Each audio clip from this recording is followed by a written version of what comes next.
batari kedem.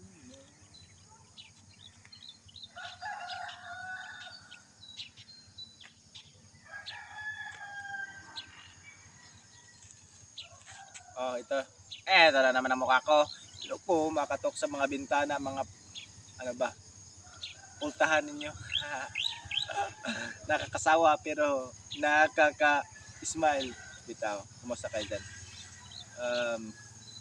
Gusto nyo bang makidatan ko kayo ng ilang beses? Ilang beses. Baka may love kayo eh.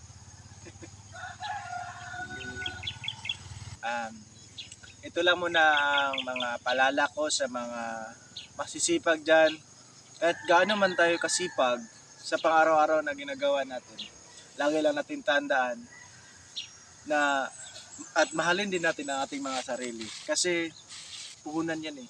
Yan ang pinakamagandang puhunan natin na kailangan natin alagaan. Kaya kung gusto nyo long life ang buhay ninyo, mag-exercise kayo araw-araw. Ayon pa kay Kuya Kim, pag mag-exercise ka araw-araw, sure ball, hahaba ang buhay mo. Idhat eh.